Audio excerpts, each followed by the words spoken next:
What's up, guys? Today we're going over the Uncivil Discourse. This is going to be a special arc hand cannon that is also a heat weapon. And in this video, we'll be going over how this theme works, the best rolls on it, looking at its DPS and comparing it to a Rocket Pulse, and finally going over a build that makes this thing the DPS king right now. It is absolutely insanely strong. So this is one of 5 heat weapons.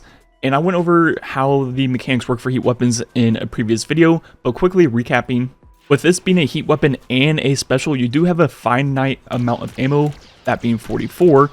So even though you don't really have a mag, and the mag is based on the heat system, every time you shoot, you do use one of your total ammo. But just like the other heat weapons, you can make the mag as big as you want by just simply spacing your shots or venting out the heat whenever you want to cool down the weapon. The one time you are forced to do a full reload is if you overheat the weapon at 100%. That will force you into a full reload.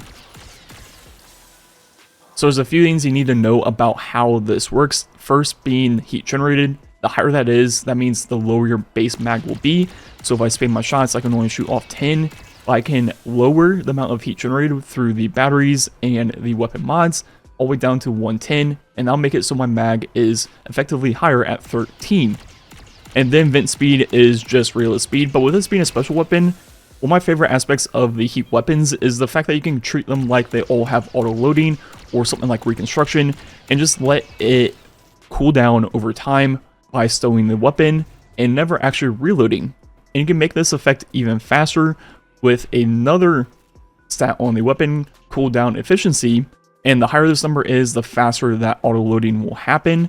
And once again, you can increase this with the battery. And also there is a masterwork for this stat. So I can get this up to 140, and I'll just make it even quicker to cool down and reduce the heat on the weapon. That way you can pull it out and have it ready to go with a full mag even quicker. So overall, I just love these heat weapons. And with this being the only special one, I just love the fact that it has kind of built-in auto loading. And basically just has a third perk for free.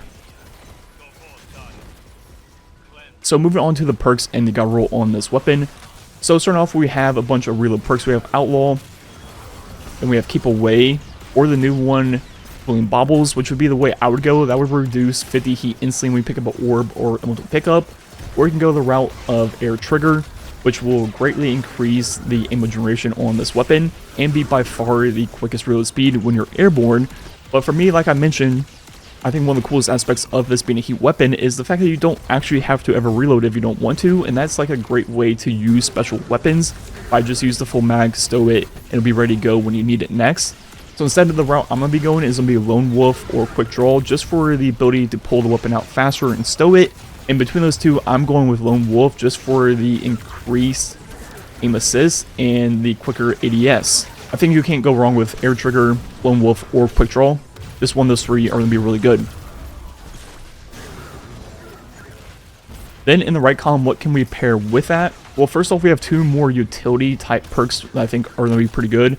The first is the new perk Thermal Atomization, where once you're above 50% heat, this weapon will do more damage and cause enemies to explode. And the explosion is going to be like a dragonfly type effect. And as you get higher and higher heat, the damage will scale up to 13%, so not that much.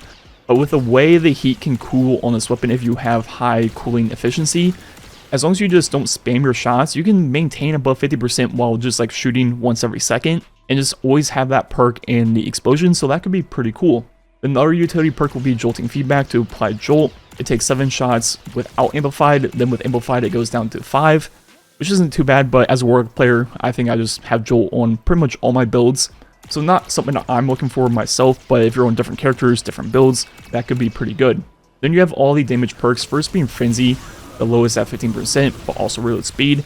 But once again, as I mentioned, not really looking for reload on this weapon, so I would rather go with Desperate Measures, which will be 30% as long as you get 2 ability kills, and with how strong the abilities are, I don't think that's going to be a problem. And that would be the damage perk I would use for just general play. But then for single target damage and DPS, you definitely want Precision Instrument Enhanced that will go up to 30% at times 6, which leads me into all the DPS on this weapon. So looking at 1 mag DPS, total ammo DPS, and total damage overall, the 1 mag is just under 1100 DPS, so not great, but also not bad. and the total damage of all 44 shots is 15,000.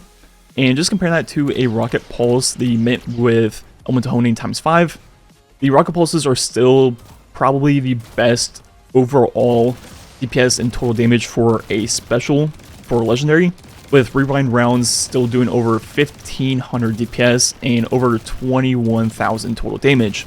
But on Hunter, we can use a build that makes this comparison not even close, and that's going to be revolving around Lucky Pants to get the huge damage increase to our hand cannons. So now with this, when we ready the Uncivil Discourse, we'll have 5 seconds to build up and use the Lucky Pants buff, taking the DPS of one mag to over 4,500 and the total damage almost 20,000. But if you saw, we actually had a like extra second and a half, almost 2 seconds to use more ammo. So instead, what you can do is start with a burst hand cannon to get the buff going, then swap to the special hand cannon and use like the remaining 3-4 seconds under a higher buff, and you can still get off your full mag. As you see, the DPS goes higher, but more importantly, the total damage is way higher at 25,000. And generally, the sweet spot I found is 3 bursts of Warden's Law. You can still get off the entire 13 shots of the Uncivil Discourse, taking total damage of just 1 proc of Lucky Pants to 27,000. And then for DPS from there, you just have to follow up with the refurbished A499 with Sniper's Meditation to wait out the cooldown on Lucky Pants. So just shoot that for like the 10 seconds and then pull up the Warden's Law. At that point, through the cooling, your hand cannon will be ready to go, and you just rinse and repeat until you run out of ammo. And from there, all you really need to do is throw on a Snare Bomb with the Dawn Fragment to weaken and apply Radiant to yourself. And maybe throw in a Transcendence Pop for the extra damage. And that is pretty much the entire DPS combo. There is a lot going on, but really isn't that hard. Just 3 shots of Warden's Law. Or if you don't have it, not that big a deal. The full mag of the Uncivil Discourse. Then just shoot the Sniper, waiting for the cooldown. And just rinse and repeat. And that's definitely the DPS loadout you want to use. But for general play, I like to still use the Lightsaber with a machine gun. And use more of a well-rounded, just general play Prismatic Hunter build. If you have your own, definitely use that. I'll link this one down below. But it just revolves around spamming Gunpowder, Gamble, and Ascension. Gunpowder just got buffed this DLC, so it's pretty good. And Ascension will jolt stuff and feed into the Gunpowder. And we use Gamer's Dodge, so we can just use our Snare Bomb on high health targets. Dodge to use Ascension, which will refund our melee. You'll have your Snare Bomb ready to go for the next group of high health targets. While we're doing all this, you'll be getting Gunpowder Gamble over and over again through that huge ad clear. And while we're doing all this, just block with the Lightsaber. And this will be important for the bottom row of the artifact with all the Void perks, where when we weaken targets, we'll get Devour. And the way we're going to get weakened targets is one through the Snare Bomb. It just throws a Snare Bomb at a group of 3 enemies, kill them all, and you'll get Devour. Or if you're using Tether, which is obviously a Void Super, that'll make it so our core on our Lightsaber will weaken either through Reflection, or if you want to play more aggressively, you can use the Impact Core to make our melees weaken. And so between our Snare Bomb and our Lightsaber applying Weaken, we'll be able to proc Devour, even more survivability, higher uptime on our Grenade. I usually use Grapple just to get some Unraveling going. All of these Zanes will feed into our Gunpowder. That alone will delete the entire room. And the reason I'm using a machine gun is because I'm using the sword and the hand cannon you want to only pull out for Lucky Pants on like champions or mini bosses or bosses. So I need a weapon to be able to shoot my Gunpowder, and that is why I have a machine gun on. And yeah, this build is just really strong. Great burst damage with the Lucky Pants, great survivability with Devour, insane ad clear with all the Ascension jolting, Gunpowder Gamble, weakening everything with deflecting or your Snare Bomb. I just always have so much fun whenever I play these Prismatic Hunter builds. There's just so many things going on at all times. Anyways, like I said, I'll link this version of the build down below. Definitely grind out this hand cannon if you haven't yet. It is really good and this build is OP. Anyways, like usual, thanks for watching. I'll catch you guys next time.